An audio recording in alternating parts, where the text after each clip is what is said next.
Hi, so this presentation is on the economic impact of raising the minimum wage to $15 an hour. I'm Dr. Asatar Bear from Riverside City College.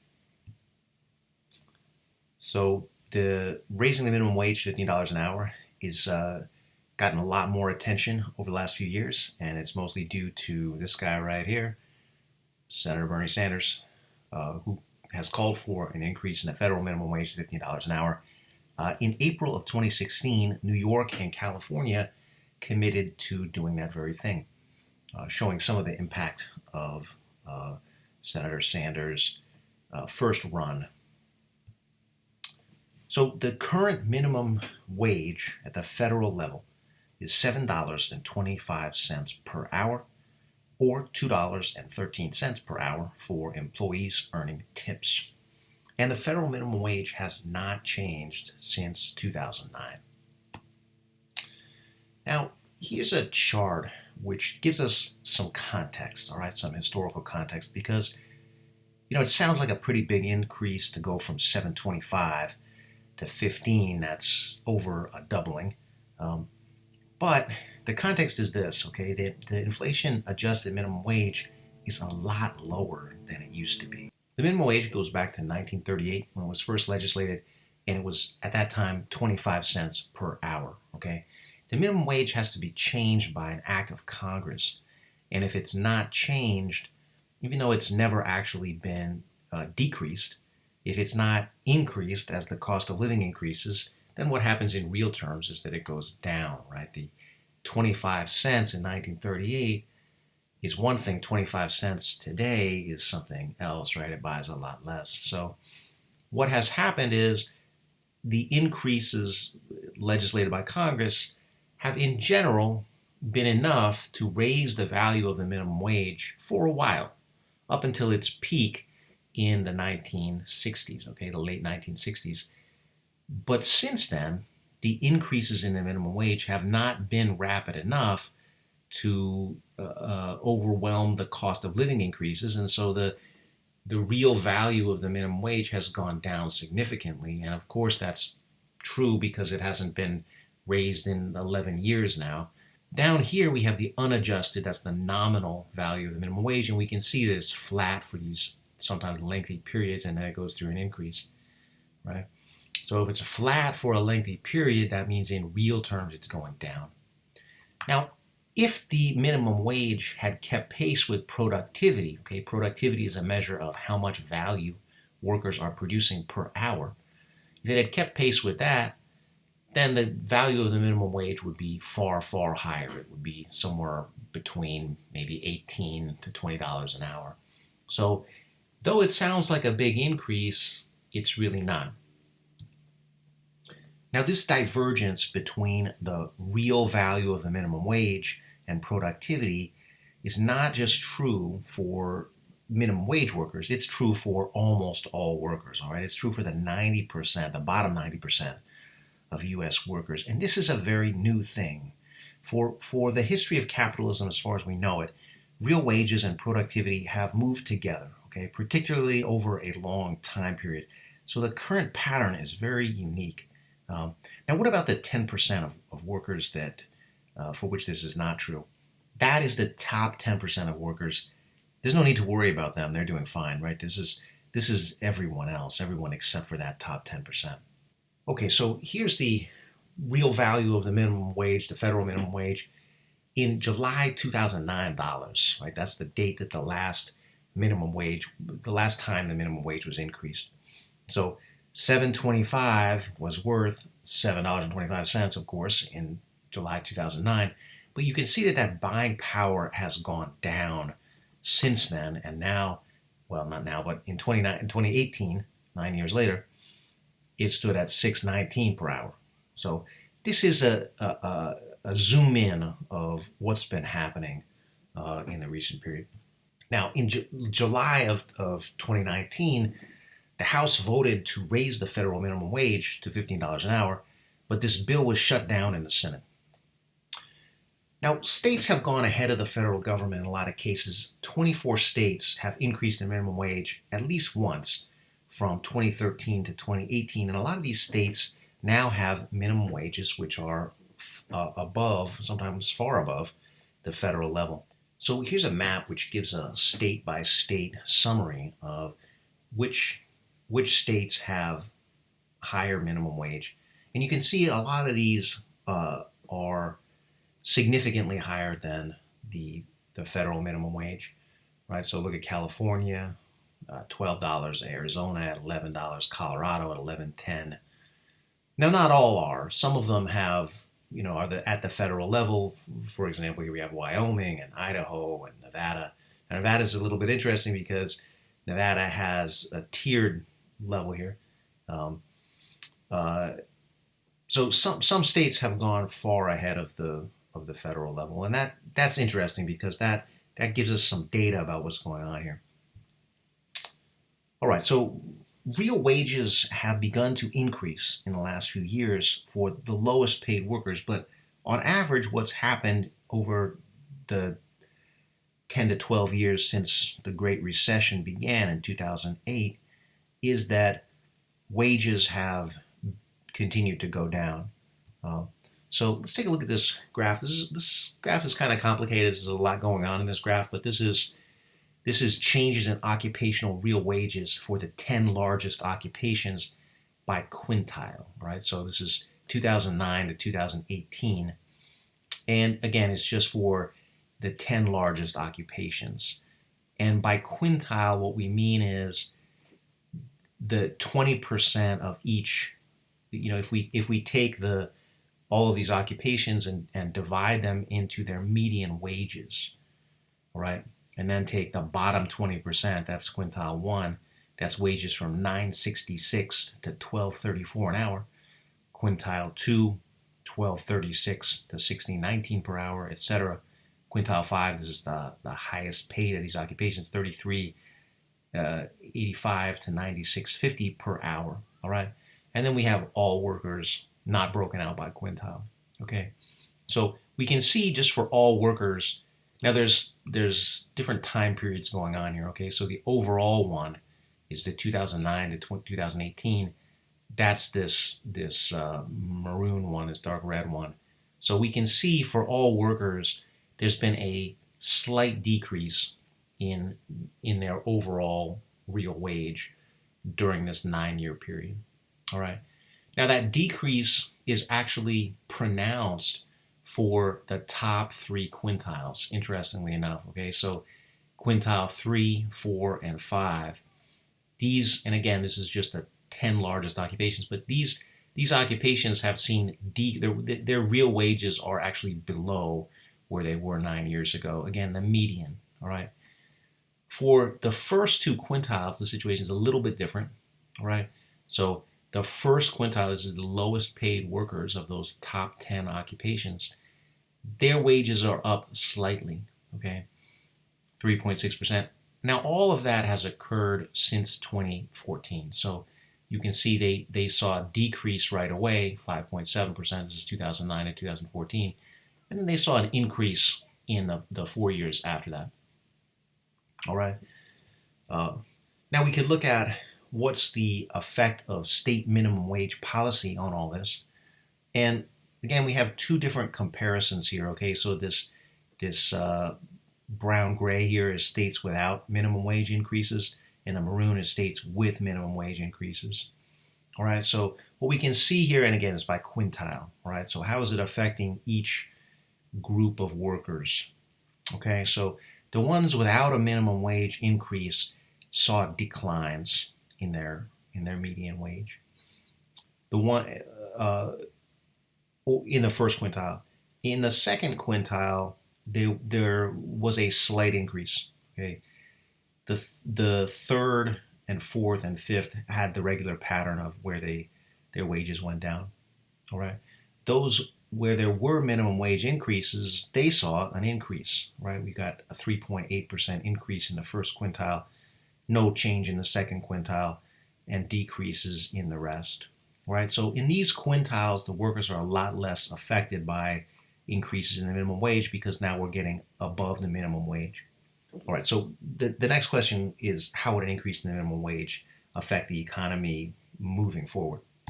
And the thing is, increasing wages is going to affect many different economic variables.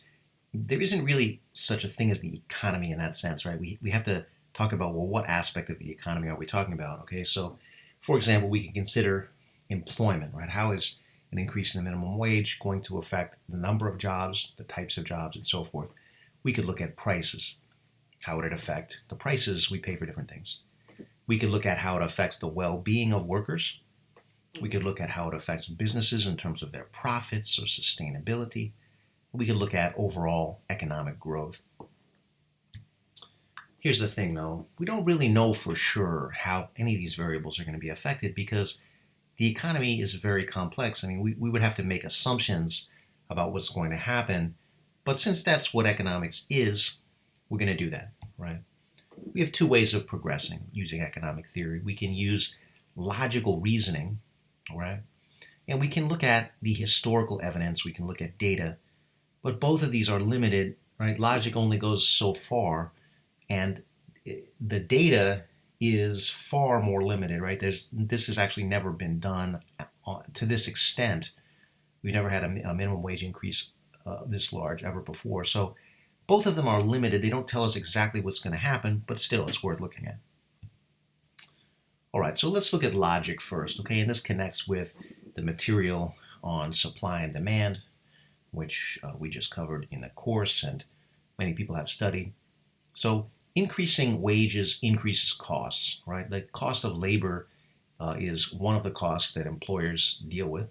So here we have an effect on supply and demand. This is the market for shirts, okay? So here we have the price of a shirt on the vertical axis, and here we have the total number of shirts, all right? So anything which increases the cost per unit is going to decrease the supply curve shifted to the left, all right? So we move from our old equilibrium here to our new equilibrium right up here, all right? The total number of shirts falls and the price rises, all right? So assuming that the productivity is unchanged, the assumption here is that decreasing the total quantity, the total number of shirts, there's going to be fewer workers necessary for that. Again, assuming productivity is unchanged. And so that's the argument that says this might lower employment. All right, that's just the aspect of this we're talking about right now, the effect on employment. Now here's the thing, this isn't the end of the story, right? We increasing wages isn't just a cost for business. If we look at it from the other side, it's also income for workers, right? And increasing the income for workers is going to increase demand. So we already have a situation that's more complicated logically than what we usually deal with supply and demand analysis. Usually we assume only one curve shifts. That's not realistic in this situation. Both curves are going to shift, all right? So you increase consumers' income, which you will for millions of low-wage workers, you're going to shift the demand curve to the right. And shifting the demand curve to the right moves it along the supply curve, pushing up the price and pushing up the quantity. So this has the opposite effect, right? This is going to tend to boost employment rather than reduce it. So the next question then is, which effect is more powerful, increasing employment or decreasing employment? And the thing is, it's very hard to know. But economists have studied this and have asked this question, what will the minimum wage actually cause unemployment? And researchers find that increases in the minimum wage have very little or no effect on employment, right? Pretty remarkable, right? So here's a couple of references here. Many studies look at one city versus nearby areas to see if businesses are actually shifting employment. This is, we can't really do experiments in economics, but this is about as close as we can get to it. There's been a lot of minimum wage ordinances that have passed in local cities. And so economists, though they cannot do an exact experiment and control, they can do pretty much probably about as close as we can get to that, right? Which is, okay, one city has raised the minimum wage, but the surrounding area has not. What's the difference in employment? The thing is, none of these studies find any significant effect, even when the increase in the minimum wage is large. So, for example, Santa Fe increased their minimum wage 65% in 2004, that's a pretty big increase. I mean, we would expect that if the minimum wage were to cause decreases in employment, I mean, how large does it have to be to cause some kind of effect? 65% isn't large enough to do anything. What is large enough? That's the question, right? So just, we're not going to wade into the data because it gets pretty complicated pretty fast. But we're just going to take a look at a representative chart here. Okay, this is from this paper. This is Wright, Jacobs, and Dietz from 2014. Okay, they're looking at employment in the Bay Area. All right, the Bay Area, San Francisco Bay Area, is one place that raised the minimum wage significantly. They had a minimum wage ordinance in before 2004, 675, and then they raised it to 850 in 2004. So it's a pretty significant increase. All right. Now this number on the vertical axis it's just the total number of jobs, total employment in the restaurant sector over here. All right. Down here, this is by year. Okay. Total employment by year. So here's the thing. It looks like, oh, and let's say there's two lines here, right? One is, the dark one is San Francisco, and the lighter one is the surrounding counties. Okay, the weighted average of all the surrounding counties. It looks like, if we just look at San Francisco, it looks like there's a kind of regular pattern here, right? It goes through this hump like this. And it does some other things as well, but it always has this kind of regular pattern. It looks like that's probably a seasonal pattern, more or less, right? There's a end of the year decline there, it begins to ramp up again. So it's like there's that seasonal pattern. Okay, the same is true in the surrounding counties, right? They got this kind of thing going on. All right. Now here's when the minimum wage was instituted. Okay. What would we expect to see happening if there was a big impact of that minimum wage? We would expect to see these lines diverging, right? See how they're moving pretty much together. We would expect that the San Francisco line should start to go down, and the dashed line, the other line, would start to go up. But notice that it doesn't really do that. They continue to move together, more or less. There's a slight divergence here, but not a whole lot, right? And again, they're basically moving pretty much together. This is what I mean by there's no real significant effect, right? That we don't see a major effect of any sort, right? That so this is just a representative. All right, so let's look at the effect on prices. So the question here is, will increases in wages be offset by increases in prices? Okay, so you can see it doesn't really make you that much better off if your wages go up 10% and the price of everything else also goes up 10%, right? However, if the price of everything else goes up somewhat, your wages go up 10%, and let's say the price of everything else goes up 1%, well, then you're still better off, right? So it's a pretty important question, right?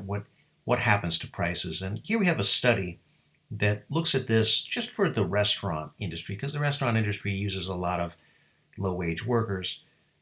So what they found was that for each 1% increase in the minimum wage, restaurant meal prices increased by 0.072%. And this comes from the elasticity of demand here. It's derived from an elasticity calculation. Basically, if we have a 1% increase in the minimum wage and prices increase by 0.072%, it looks like, at least on this price, the impact is pretty limited. All right, let's go on and look at the well-being of workers. So here's some statistics, okay, some nationwide statistics. 3 million workers earn the minimum wage or below, right? And 38 million workers earn $12 an hour or less. 92% of these workers do not have a college degree. And a related statistic here is that 41.8 million households, that's a little bit over 1/3 of American households, the entire household earns under $35,000 a year. So, according to one estimate, Friedman, 2016, estimates that the average worker will see a wage increase of 5.3%, or nearly $2,000 per year. I think we can safely conclude here that raising the minimum wage would improve life for millions of households. If we consider here now, what about the profits and sustainability for businesses, we see that though represents an increase in cost for businesses, there might be other things which reduce costs. So, for example, increased wages reduces employee turnover. Turnover means when employees leave a job for any reason. So maybe they fired, maybe they get laid off, or they quit. Uh, Turnover costs businesses money, even for low-wage workers. So according to one estimate here, Bushy and Glenn, they find that replacing a worker costs 16% of the worker's annual pay, which is a lot higher than you might think. Most of that is implicit cost, all right? So that is the cost of training the new worker, the cost of having some time lag between when a worker leaves and you replace that worker. So this 16% of the worker's annual pay, anything which reduces turnover reduces costs. Another study, Dube, Lester, and Reich, found that a 10% increase in the minimum wage decreases turnover by 2.1%. So that's good, right? The net cost on businesses is probably lower than it appears. Other things will also be affected, okay? This employee morale, a little bit hard to measure, but how do employees feel about going to work? They probably feel better if they're not earning very low wages. Same for absenteeism, just simply not showing up to work. That's likely to be reduced. The number of grievances, the work effort, how much effort do workers put in, and things like customer service. All of these factors are likely to be affected by increasing wages. But the reality is that some businesses will see increases in sales and profits, and others will see decreases. Businesses will adapt to this. Some businesses will fail, surely, just as they would even if there was no changes. As one economist put it, capitalism is creative destruction. In terms of how this affects the overall economy, this is probably the most difficult thing to foresee, right? Because we're looking at into the future and trying to figure out how the entire economy react to this, how will economic growth be affected. So here's one economist who attempts to do this. This is Friedman, 2016. So Friedman looked at the impact of Sanders' proposals. What would Sanders do? Estimating economic impact of Sanders' program. It's a working paper. So in this section, he compared the Congressional Budget Office's projections. That's this, okay, the red line is the CBO. Okay, and this is the estimates or projections for national income. Okay, that means the total product that the economy produces in a given year. Okay, so we go from actual data here to projections moving forward because this paper was written in 2016. Okay, so the Congressional Budget Office has a set of projections which looks like this, and Friedman finds that if Sanders' proposals pass, there's a couple of them that he studies, but one of them is a minimum wage increase. He finds these things can increase the growth path of the U.S. economy, leading to higher growth. Okay, so this presentation has attempted to look at the possible different impacts of the minimum wage increase to $15 an hour. Just keep in mind, we don't really know what's going to happen. Anyone who says it's simple, anyone who says this is what's going to happen, I just find that to be extremely untrustworthy. None of us knows what's going to happen, right? We are all guessing when it comes to this stuff. But we want to try to make educated guesses if we can. We want to say, okay, not just what the direction of things might be, but also what's the magnitude of the changes as much as possible, right? We want to try to use data and use logic intelligently.